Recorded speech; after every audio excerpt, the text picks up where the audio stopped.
राम राम जी साਰਿਆਂ ने आप सभी का हार्दिक स्वागत है अपने यूट्यूब चैनल नियति क्लासेज में। आज मैं एचएसएससी जूनियर सिस्टम इंजीनियर का पेपर लेकर आई हूँ। 2020 में ये पेपर लिया गया था। इस पेपर में जो भी हरियाणा जीके के क्वेश्चंस पूछ रखे हैं उन सबको डिटेल से डिस्कस करेंगे। क्लास को पूरी देखना, अगर अच्छी लगे तो लाइक करना, शेयर करना और चैनल को सब्सक्राइब करना। तो आज का हमारा पहला क्वेश्चन क्या है, ये इंडिया जीके के कुछ इंपॉर्टेंट क्वेश्चन है जिनके आंसर हमने जानने बहुत जरूरी है। तो पहला क्वेश्चन क्या है, जब भारत स्वतंत्र हुआ उस समय ब्रिटेन के प्रधानमंत्री कौन थे। तो जब भारत आज़ाद हुआ उस टाइम पर ब्रिटेन के प्रधानमंत्री कौन थे। ऑप्शन दे रखे हैं क्लेमेट एटली, रॉबर्ट क्लाइव, माउंटबेटन या फिर मैकाले। तो जब भारत स्वतंत्र हुआ उस टाइम पर ब्रिटेन के प्रधानमंत्री कौन थे, क्लेमेट एटली थे। ऑप्शन ए हमारा यहाँ पर आंसर हो जाएगा। अगर हम यहाँ पर रॉबर्ट क्लाइव की बात करें तो इससे 2-3 क्वेश्चन पूछे जाते हैं। एक तो प्लासी का युद्ध कब हुआ था और किसके बीच में हुआ था, और बंगाल के पहले गवर्नर कौन थे। तो जो प्लासी का युद्ध है ये कब हुआ था, 1757 में रॉबर्ट क्लाइव और बंगाल के नवाब थे सिराजुद्दौला, इन दोनों के बीच में प्लासी का युद्ध हुआ था, जिसमें जीता कौन था, रॉबर्ट क्लाइव जीता था। और बंगाल का जो गवर्नर बना था पहला वो कौन था, रॉबर्ट क्लाइव था। तो ये दोनों क्वेश्चन रॉबर्ट क्लाइव से हमने याद रखनी है। अगर हम माउंटबेटन की बात करें तो इससे एक क्वेश्चन ये पूछा गया था कि माउंटबेटन योजना कब आई थी। तो माउंटबेटन योजना कब आई थी, 3 जून 1947 को आई थी। इस योजना में क्या कहा गया था कि आने वाली जो 15 तारीख है उसको हम भारत को आज़ाद कर देंगे। तो 15 अगस्त 1947 को हमारा देश आज़ाद हुआ था। तो यहाँ पर हमारा आंसर क्या हो जाएगा, ऑप्शन ए। अगला क्वेश्चन है, खालिस्तान भारतीय अमेरिकी है जिन्होंने 2019 के लिए अर्थशास्त्र का नोबेल पुरस्कार साझा किया है। तो 2019 का अर्थशास्त्र के अंदर नोबेल पुरस्कार किसे दिया गया था। ऑप्शन दे रखे हैं वरुण बनर्जी, अमर्त्य सेन, अभिजीत बनर्जी या फिर रघुराम राजन। तो 2019 का अर्थशास्त्र में जो नोबेल पुरस्कार है वो किसे दिया गया था, अभिजीत बनर्जी को दिया गया था। ऑप्शन बी हमारा यहाँ पर आंसर हो जाएगा। अगर हम यहाँ पर नोबेल पुरस्कार की बात करें तो इनकी शुरुआत कब की गई थी, 1901 में अल्फ्रेड नोबेल के नाम पर नोबेल पुरस्कार है इनकी शुरुआत की गई थी। और जब इनकी शुरुआत की गई उस टाइम पर ये 5 फील्ड में दिए जाते थे, लेकिन 1968 में जो अर्थशास्त्र है इसके अंदर भी दिया जाना शुरू कर दिया गया था। और 1969 में पहली बार अर्थशास्त्र के अंदर नोबेल पुरस्कार दिया गया था।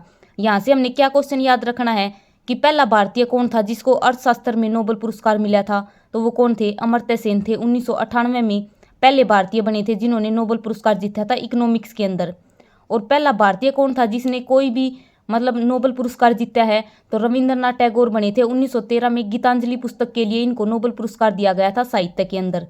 तो ये 2-3 पॉइंट हमने याद रखनी है। और 2023 में अर्थशास्त्र के अंदर नोबेल पुरस्कार किसे दिया गया है, क्लौडिया गोल्डिन को दिया गया है। याद करने की इसकी ट्रिक क्या थी, अर्थ गोल है, अर्थ से क्या हो जाएगा अर्थशास्त्र, गोल से क्या हो जाएगा गोल्डिन। तो 2023 में किसको दिया गया था, क्लौडिया गोल्डिन को दिया गया था अर्थशास्त्र के अंदर नोबेल पुरस्कार। और 2019 में किसको दिया गया था, अभिजीत बनर्जी को। 1998 में पहला भारतीय कौन था जिसको इकोनॉमिक्स में नोबेल पुरस्कार मिला था, अमर्त्य सेन। तो ये सारे पॉइंट हमने यहाँ पे याद रखनी है। अगला क्वेश्चन क्या है, दक्षिण भारत की सबसे लंबी नदी कौन सी है। तो दक्षिण भारत की सबसे लंबी नदी बतानी है हमने।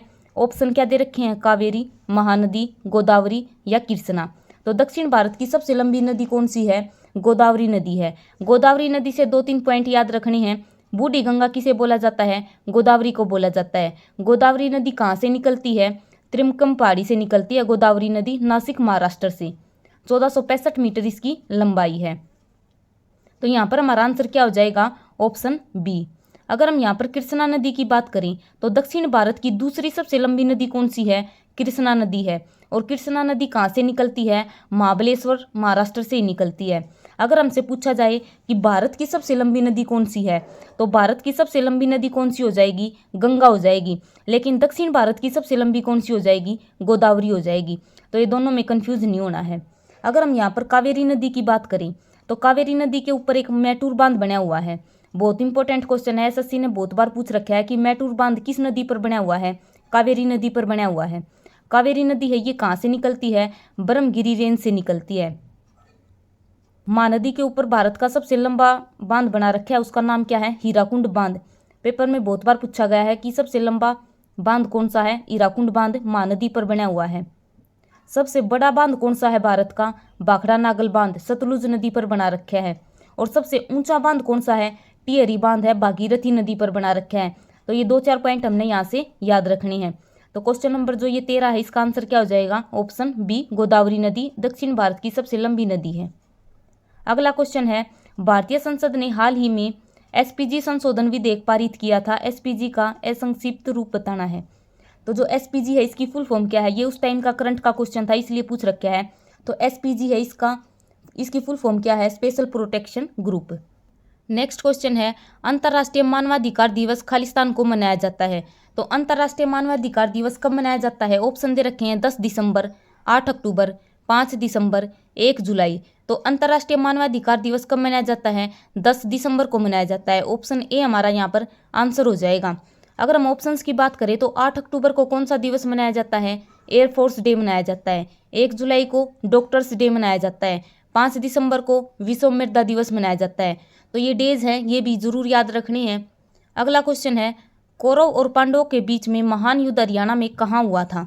तो कौरव पांडवों के बीच में कौन सा युद्ध हुआ था? महाभारत हुई थी। और ये कहाँ पर हुई थी? कुरुक्षेत्र के अंदर हुई थी। 18 दिन महाभारत का युद्ध चला था।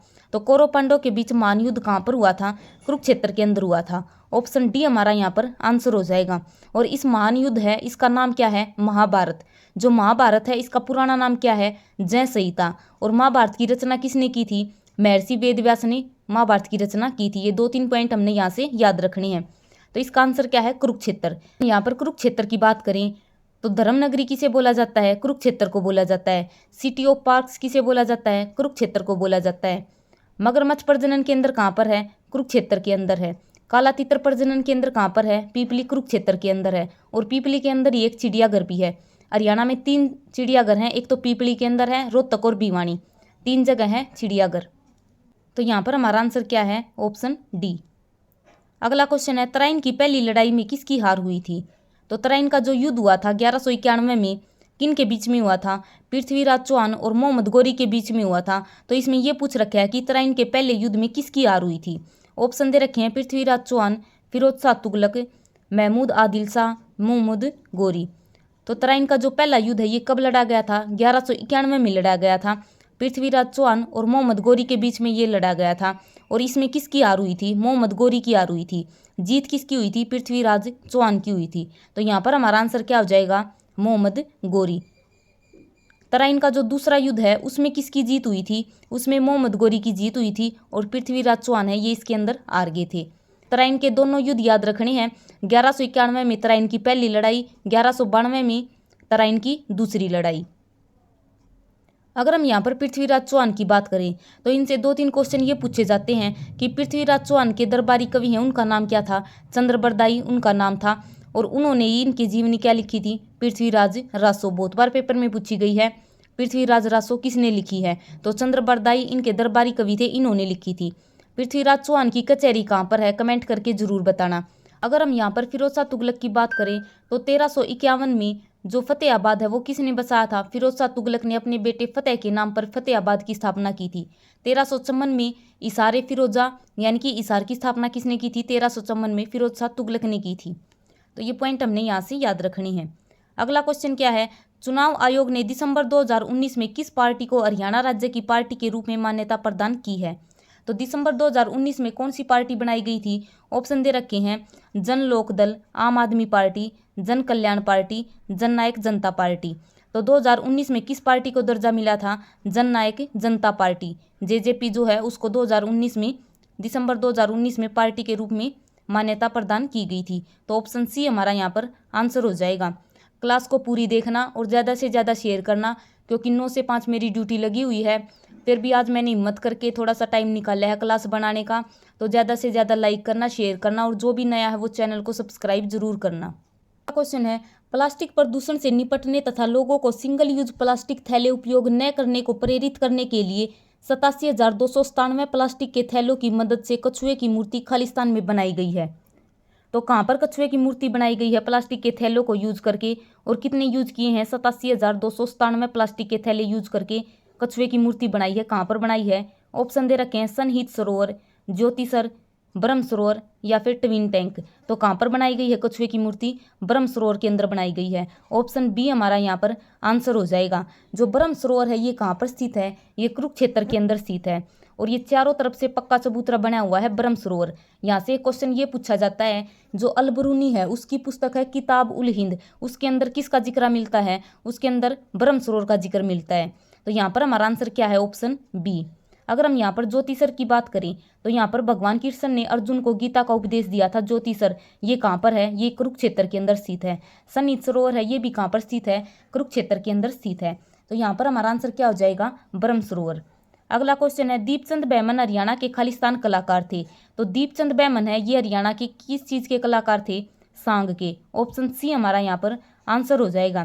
दीपचंद बैमन है, इनका संबंध किस जिले से है? सोनीपत जिले से, खांडा गांव इनका है। दीपचंद बैमन ये किस चीज़ के कलाकार हैं? ये सांग के कलाकार हैं। ऑप्शन सी हमारा यहाँ पर आंसर हो जाएगा। अगला क्वेश्चन है, हरियाणा तिलक एक साप्ताहिक समाचार पत्र है जो कि रोहतक हरियाणा से प्रकाशित होता है। यह समाचार पत्र किस भाषा में प्रकाशित होता है? तो जो हरियाणा तिलक है ये क्या है? एक साप्ताहिक समाचार पत्र है और रोहतक से इसको प्रकाशित किया जाता है। हरियाणा तिलक किसका समाचार पत्र है? श्री राम शर्मा का समाचार पत्र है, रोहतक से प्रकाशित किया जाता है। और ये किस भाषा में प्रकाशित किया जाता है? उर्दू भाषा के अंदर प्रकाशित किया जाता है। ऑप्शन डी हमारा यहाँ पर आंसर हो जाएगा। उर्दू से हमने 2-3 पॉइंट ये याद रखने हैं कि उर्दू के अंदर एक तो पुरस्कार दिया जाता है आली पुरस्कार, उर्दू अकादमी के द्वारा दिया जाता है। अल्ताफ हुसैन अली की याद में आली पुरस्कार किसके अंदर दिया जाता है? उर्दू भाषा के अंदर, यानी कि उर्दू साहित्य में दिया जाता है आली पुरस्कार। अयोध्या प्रसाद गोयलिया है, उनका संबंध भी किससे है? उर्दू भाषा से है। पेपर में एक बार पूछा गया था कि निम्नलिखित में से किसका संबंध उर्दू भाषा से है? तो अयोध्या प्रसाद गोयलिया है, उनका संबंध भी किससे है? उर्दू भाषा से है। और एक उर्दू से ये याद रखना कि हरियाणा में पहले उर्दू के राज्य कवि किसे बनाया गया था? अनूप चंद आफ्तान को बनाया गया था। बहुत इंपॉर्टेंट क्वेश्चन है। उर्दू भाषा में जो राज्य कवि हैं हरियाणा के वे कौन है? अनूप चंद आफ्तान। तो यहाँ पर हमारा आंसर क्या है? Option D. अगला क्वेश्चन है हमारा, रत्नावली और प्रियदर्शिका शास्त्रीय शैली में प्रसिद्ध हास्य व्यंग्य है, इसके रचयिता कौन है? तो रत्नावली और प्रियदर्शिका है ये नाटक हैं, ये किसके हैं? ऑप्शन दे रखे हैं, राजा नाहर सिंह, हर्षवर्धन, मोहम्मद गौरी, पृथ्वीराज चौहान। तो रत्नावली, प्रियदर्शिका और एक और है नागानंद, ये तीनों किसके नाटक हैं? ये राजा हर्षवर्धन के नाटक हैं। ऑप्शन सी हमारा यहाँ पर आंसर हो जाएगा। हर्षवर्धन से हमने क्या क्या पॉइंट्स याद रखने हैं? जो हर्षवर्धन है, पहले तो इसके 3 नाटक हो गए, रत्नावली, प्रियदर्शिका और नागानंद। हर्षवर्धन के दरबारी कवि कौन थे? बाणभट्ट। और बाणभट्ट की भी 2 पुस्तकें थी, दोनों पेपर में पूछी जाती हैं, हर्षचरिता और कादम्बरी। हर्षवर्धन ने अपनी राजधानी किसको बनाया था? थानेसर को बनाया था। और थानेसर कहाँ पर स्थित है? कुरुक्षेत्र के अंदर स्थित है। थानेसर के बाद कहाँ पर स्थानांतरित की थी? कन्नौज में की थी। हर्षवर्धन के कार्यकाल में कौन आया था? चीनी यात्री ह्वेनसांग 629 ईस्वी में भारत आया था। और जो ह्वेनसांग है इसकी भी पुस्तक पेपर में पूछी जाती है, CU की इसकी पुस्तक का नाम है। जो हर्षवर्धन है इसने 634 ईस्वी में नर्मदा नदी के किनारे पुलकेशिन द्वितीय के साथ युद्ध भी लड़ा था, जिसमें हर्षवर्धन हार जाता है। 647 में हर्षवर्धन की मृत्यु हो जाती है।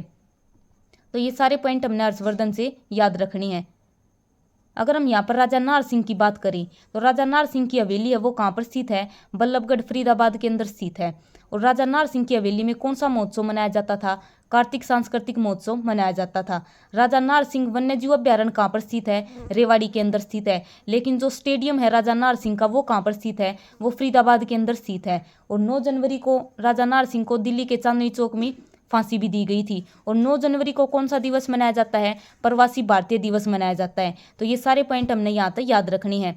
मोहम्मद गौरी, पृथ्वीराज चौहान, इन दोनों के बीच में तराइन का पहला युद्ध और दूसरा युद्ध हुआ था, जिसमें पहले युद्ध में कौन जीता था? पृथ्वीराज चौहान जीता था। दूसरे युद्ध में कौन जीता था? मोहम्मद गौरी जीता था।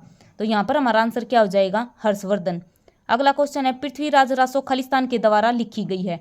तो पृथ्वीराज रासो है ये किसके द्वारा लिखी गई थी? अभी बताया था। जो पृथ्वीराज चौहान है इसके दरबारी कवि कौन थे? चंद्रबरदाई थे। और इन्होंने ही पृथ्वीराज चौहान के ऊपर एक जीवनी लिखी थी, उसका नाम क्या था? पृथ्वीराज रासो था। तो यहाँ पर हमारा आंसर क्या हो जाएगा? ऑप्शन सी, चंद्रबरदाई पृथ्वीराज चौहान के दरबारी कवि थे। तो ऑप्शन सी हमारा यहाँ पर आंसर हो जाएगा। अगला क्वेश्चन है, अरावली की पहाड़ियाँ हरियाणा के खालिस्तान भाग में स्थित हैं।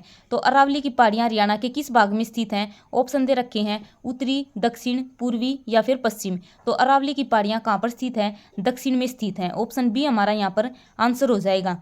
यहाँ से क्या क्या क्वेश्चन हमसे पूछे जाते हैं। जो अरावली की पहाड़ियाँ ये कहाँ कहाँ फैली हुई हैं, ये गुजरात, राजस्थान, हरियाणा और दिल्ली, ये 4 जगह पर अरावली की पहाड़ियाँ फैली हुई हैं। अरावली की पहाड़ियों की सबसे ऊंची चोटी कौन सी है, गुरु शिखर, जो कि राजस्थान के अंदर पड़ती है। लेकिन हरियाणा में अरावली की पहाड़ियों की सबसे ऊंची चोटी कौन सी है, डोसी की पहाड़ियाँ, कुलताजपुर गाँव महेंद्रगढ़ के अंदर पड़ती हैं अरावली की पहाड़ियाँ।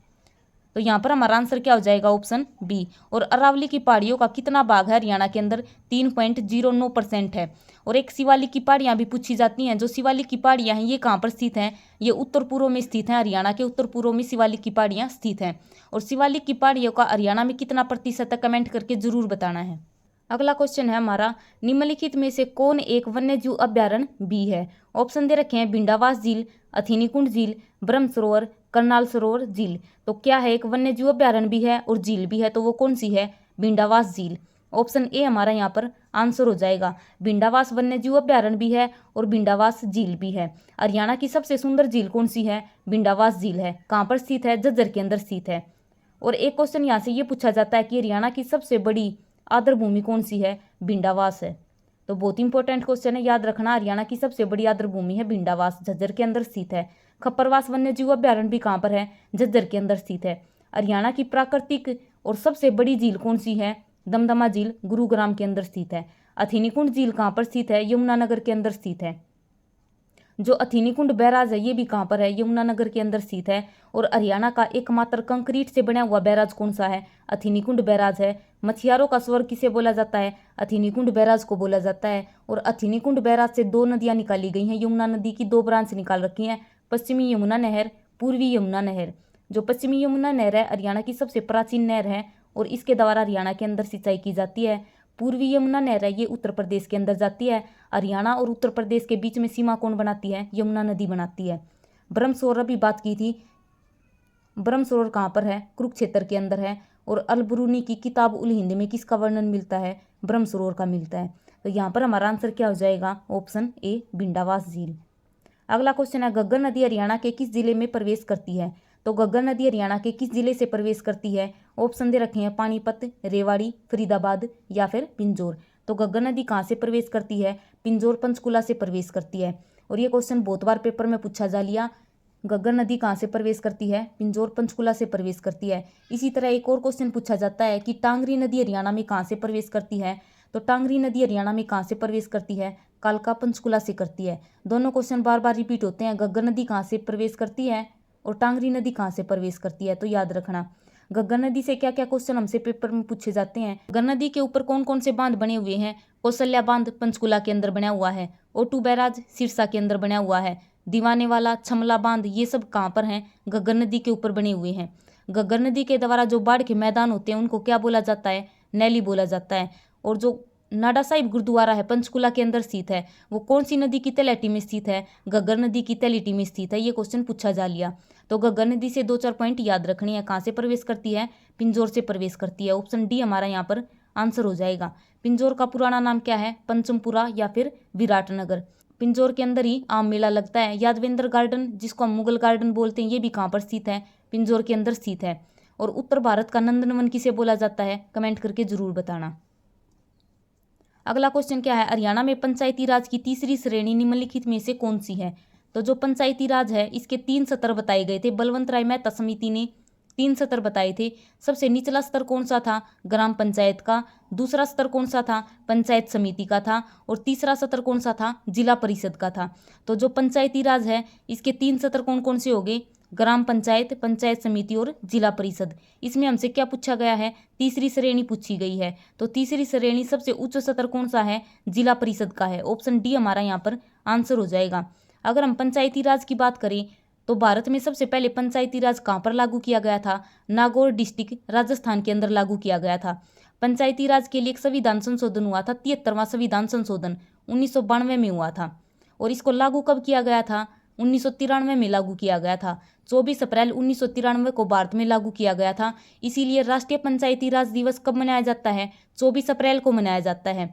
और हरियाणा में पंचायती राज दिवस कब मनाया जाता है, 22 अप्रैल को मनाया जाता है। और हरियाणा में पंचायती राज कब लागू हुआ था, 1994 में लागू हुआ था, 22 अप्रैल 1994 को। इसीलिए हरियाणा में पंचायती राज दिवस कब मनाया जाता है? 22 अप्रैल को मनाया जाता है। एक क्वेश्चन यहाँ पर बहुत कन्फ्यूजन होता है, जो पंचायती राज है लागू सबसे पहले कहाँ पर हुआ था? नागौर डिस्ट्रिक्ट राजस्थान के अंदर। लेकिन जो 73वां संविधान संशोधन था, इसको लागू करने वाला भारत का पहला राज्य कौन सा बना था? मध्य प्रदेश बना था। तो यहाँ पर कंफ्यूजन नहीं होना है। तो इसका आंसर क्या हो जाएगा? ऑप्शन डी, जिला परिषद। अगला क्वेश्चन है, हरियाणा राज्य का उच्च न्यायालय खालिस्तान में स्थित है। तो हरियाणा का जो हाई कोर्ट है वो कहाँ पर स्थित है? अंबाला, गुरुग्राम, चंडीगढ़ या फिर फरीदाबाद। तो हरियाणा का हाई कोर्ट कहाँ पर स्थित है? हरियाणा का हाई कोर्ट चंडीगढ़ के अंदर स्थित है। सबसे पहले ये कहाँ पर था? सबसे पहले ये लाहौर के अंदर स्थित था। 1919 में इसके पहले मुख्य न्यायाधीश किसे बनाया गया था? सरसादी लाल को बनाया गया था। उसके बाद हमारा देश आज़ाद हो गया 1947 में, तो ये हाई कोर्ट कहाँ पर चला गया? शिमला के अंदर चला गया। और उस टाइम पर मुख्य न्यायाधीश किसे बनाया गया था? रामलाल को बनाया गया था। उसके बाद 1955 में कहाँ पर शिफ्ट कर दिया? चंडीगढ़ के अंदर शिफ्ट कर दिया था। तो याद रखना, जो हरियाणा और पंजाब है, 1 नवंबर 1966 को पंजाब और हरियाणा का कॉमन हाई कोर्ट बना दिया था चंडीगढ़ के अंदर, Chandigarh high court. Option B हमारा यहाँ पर आंसर हो जाएगा। अगर हम चंडीगढ़ की बात करें तो चंडीगढ़ की नींव कब रखी गई थी? 1952 में चंडीगढ़ की नींव रखी गई थी। पंडित जवाहरलाल नेहरू के सपनों का शहर कौन सा था? चंडीगढ़। लेकिन डॉक्टर राजेंद्र प्रसाद के सपनों का शहर कौन सा था? फरीदाबाद था। चंडीगढ़ का स्मारक क्या है? खुला हाथ स्मारक। चंडीगढ़ का डिजाइन किसने तैयार किया था? ली कार्बूजियर ने किया था।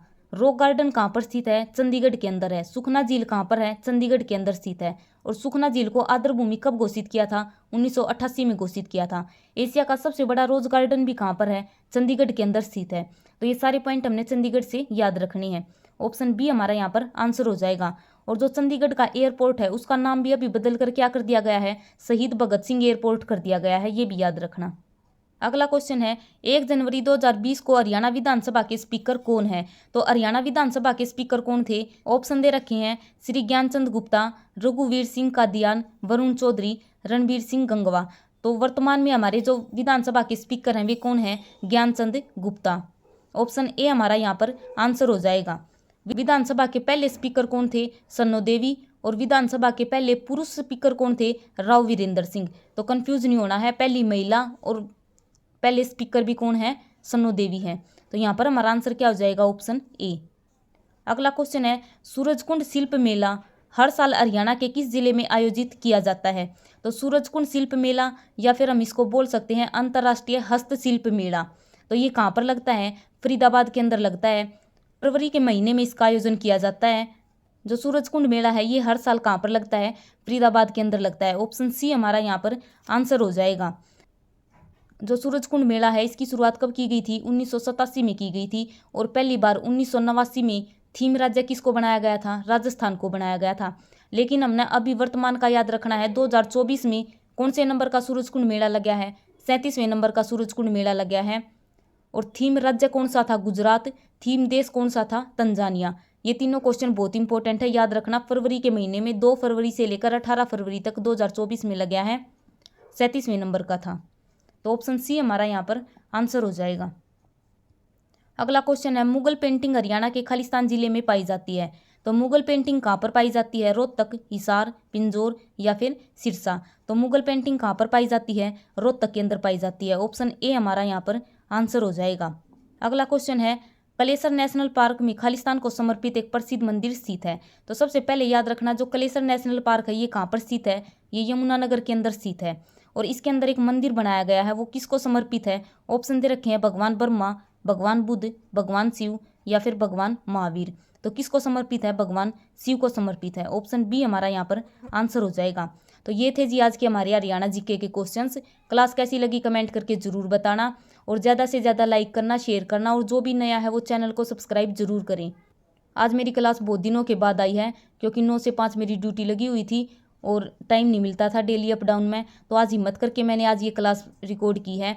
तो ज़्यादा से ज़्यादा शेयर करना। जो भी हमारी क्लास को पूरी देख रहा है वो लाइक या फिर डिसलाइक करके ज़रूर जाना। 50 लाइक तो ज़्यादा नहीं है, तो सब ने कमेंट करना है और लाइक ज़रूर करना है। अगर अच्छी नहीं लगे तो डिसलाइक कर देना। लेकिन बहुत हिम्मत करके आज मैंने ये क्लास बनाई है ड्यूटी से आने के बाद। तो ज़्यादा से ज़्यादा लाइक करना, चैनल को सब्सक्राइब करना। धन्यवाद।